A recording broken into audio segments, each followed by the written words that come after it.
Welcome back to Inner Calling Astrology and our weekly Starcast.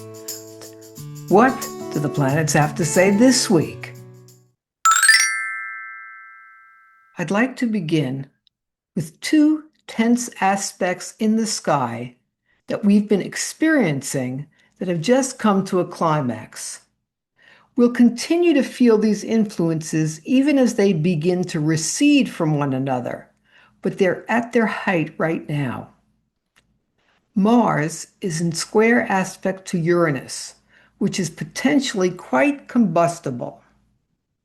So there's been a general feeling of increasing tension with Mars, the planet of war, in its state of friction, with Uranus, the planet of rebellion, the planet that wants to shock us into recognizing our true identity. This is a time when it's important to keep a cool head. At the same time, Jupiter, which recently moved into Cancer, is in a tense aspect to Saturn in Aries. Jupiter in Cancer gives us a sense of abundance in regard to the comforts of home and family, while Saturn in Aries urges us towards solitude, discipline, and bravery. The energies appear to be in conflict with one another, but there is some common ground. Both involve a feeling of protectiveness and commitment towards loved ones. And what is helpful to remember at this time is to balance solitude with family time and to clear some space to talk about issues that arise before they have time to escalate. Monday, the Sun remains an active, inquisitive, communicative Gemini, while the Moon begins the day in rule-flouting, individualistic Aquarius. But at 2:10 p.m., the Moon transitions into mystical, dreamy Pisces, the sign that lives with one foot on the earth plane and the other beyond the veil. I'd say this is an ideal day to channel spirit, an ideal day to ask a question and wait for the answer to come in meditation or dreams. Up until 1:31 p.m. is a favorable period to initiate projects or make important contacts for anything you'd like to see flourish. The Moon goes void from 1:31 p.m. to 2:09 p.m. So during that time, take action only on something you wish to discontinue. Tuesday, the Sun is still in Gemini and the Moon is still in Pisces. What is different about Tuesday is that at 5 a.m., Mars moves from creative, expressive, generous, regal, party-loving Leo into serious, service-oriented, humble Virgo. So you may find yourself wanting to get back to work, or to find a mentor that you've been looking for to help you hone skills that will be of service to others. Tuesday is not a favorable day to initiate projects or make important contacts for anything you'd like to see flourish.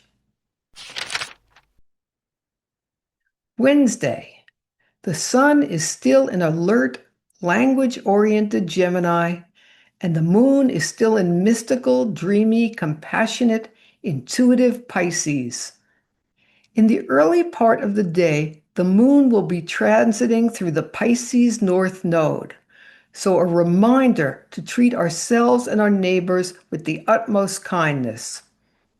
Beginning 3 p.m., the Pisces Moon makes contact with two planets. Saturn, the planet that gives us discipline and focus, and Neptune, the planet of spiritual transcendence. That certainly sounds like an invitation to commit ourselves to a regular spiritual practice or a discipline of compassion. Perhaps it's time to do something like volunteering at a soup kitchen. Wednesday is a favorable day to initiate projects or make important contacts for anything you'd like to see flourish. Thursday and Friday. The sun is in Gemini and the moon moves from mystical Pisces into Aries, the god of war. The most important thing to Aries is to live life bravely, to have the courage to live life without letting fear stand in the way of opportunity. Challenge yourself a little today. Go bungee jumping, or tell someone a truth that you've been fearful of revealing. Thursday, the moon conjuncts the asteroid Ceres. Aries and Ceres share the instinct to protect loved ones, so you may find that protective instinct activated more than usual.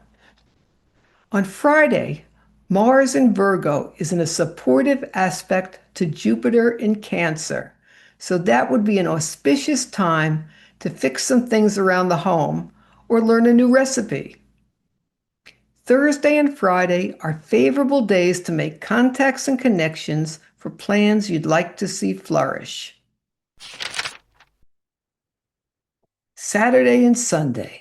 Late last night, the sun transited from active, inquisitive, restless Gemini into home-loving, family and feelings-oriented Cancer, kicking off the summer solstice, a time when nature is kinder to us. During this period, just before the solstice, the days grow longer and we're more likely to have been out and enjoying nature and absorbing the healing rays of the sun. The moon has just moved into earthy, sensual, pleasure-loving Taurus. So this is really a time to celebrate life and give thanks to Mother Earth. Saturday should be particularly pleasant with the Taurus moon transiting through its ruler Venus. This is an especially auspicious day to enjoy the outdoors, good friends, music, refreshments. Sunday, the mood changes a bit as the moon transits through Uranus. This can result in unexpected turns in our relationships or our level of comfort. We can also experience sudden insights during a Uranus transit. Saturday and Sunday are favorable days to make contacts and connections for plans you'd like to see flourish, up until 9:50 p.m. on Sunday. Thanks for watching. Tune in next Monday for the weekly Starcast. And remember, it's never too late to be who you are. This is Maxine of Inner Calling Astrology, wishing you a blessed week.